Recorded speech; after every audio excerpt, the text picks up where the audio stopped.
Did you ever feel like you almost belong to one generation, but not really? Kind of like ordering a coffee and the barista brings you tea. That's me, and a whole lot of my people, my age, born smack between boomers and Gen X. There's a term for us, Generation Jones. What's that? Stay tuned.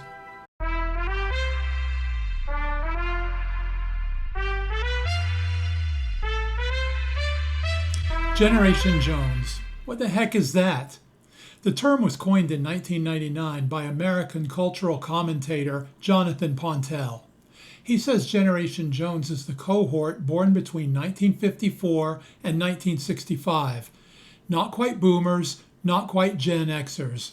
We missed Woodstock by this much. But we got stuck with Watergate reruns. Jonesers grew up in a house that already had a TV, color at that. While the boomers were protesting the Vietnam War, we were kids playing Pong on Atari. We watched Saturday morning cartoons and the moon landings, sometimes on the same day. Older boomers, real boomers, were out marching, burning bras, and changing the world. Jonesers missed out on all that fun. Instead, we got economic stagflation, malaise pep talks from Jimmy Carter, and gas lines, right about the time we were getting our driver's licenses. That's right. A Joneser born in the late 50s was getting their first car right when the Arab oil embargo hit. Imagine waiting in line for 2 hours to get gas. You finally make it to the front of the line, and then this happens. The gas station runs out of gas.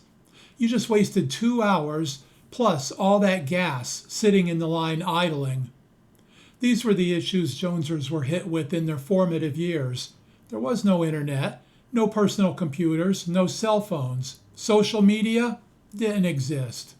We got our news in 5-minute breaks at the top of the hour on BJ 105 or Zeta 7.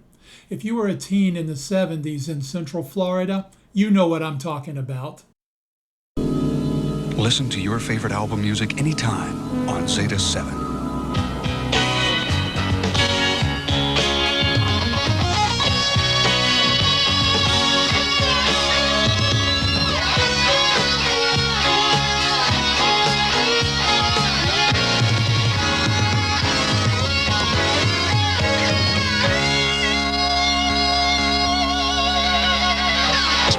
See, we inherited this optimistic kid vibe, but then adulthood hit. Mortgage rates close to 20%, deindustrialization, no pensions, just a 401k that looked like monopoly money. You know that slang term jonesing, that craving? Yeah, we were jonesing, yearning for the prosperity our older siblings got handed. We were raised on Brady Bunch optimism, but when we hit adulthood, the economy said, psych! You know what it's like to be told, work hard, buy a house, live the dream, only to find out the interest rate is 18%? That's not a mortgage, that's a hostage situation. Those pensions boomers had? Yeah, we got 401k plans. Basically, financial mood rings that change color every time the Fed sneezes. We weren't looking for luxury.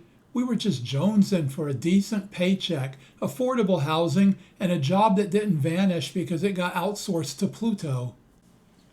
Generationally, we're like the mystery flavor in a bag of dum-dums.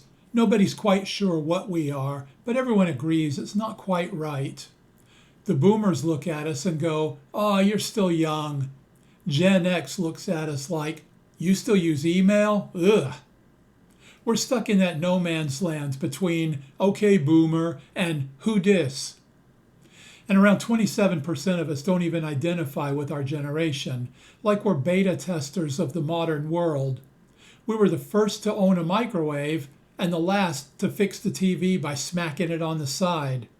We remember life before Google, but now we're forced to reset our passwords every 8 minutes just to pay the electric bill. It's like being a time traveler, but only to confusing bureaucratic time zones. Gen Z thinks we're boomers. Boomers think we're Gen X. Meanwhile, Gen Alpha thinks we fought in the Civil War. Pontel says we're practical idealists, pragmatic enough to mediate boomer Gen X turf wars. Our non-ideological pragmatism allows us to resolve intra-boomer skirmishes. So, yeah, I'm basically the generational UN, except I still can't figure out TikTok. I've heard our superpower is cursive writing. I mean, yeah, that's cool, but I think our real power is being the bridge between boomers and Gen X. We've got just enough analog in us to remember phone numbers, and just enough digital to send a poop emoji in the work Slack. We know how to use a screwdriver and an iPhone. We can fix a toilet and set up a Wi-Fi router, though not without some profanity. We're like the diplomatic translators at the generational summit. Boomer: why can't people just work hard and buy a house? Gen X: yeah, if they want to live in a van. Gen Z: what's a fax machine? And there we are, sipping coffee, explaining it all like confused referees in a 3-team soccer match. Honestly, the fact that we're still functioning without losing it, that might be the real superpower. So next time some Gen Z kid calls you a boomer, remember, you might just be living that Joneser life. Too young for peace signs, too old for Snapchat, craving the good old days, but still stuck paying for them. Did this strike a chord with you? Do you understand the significance of aluminum foil on rabbit ears? If so, you may be Generation Jones, Jonesin' all day. Welcome to the Gap. Drop your birth year below. Tell me if you're a Joneser, a boomer, or just plain confused. And hey, like, subscribe, hit that bell, because I'm craving more viewers. I mean, Jonesin' more viewers.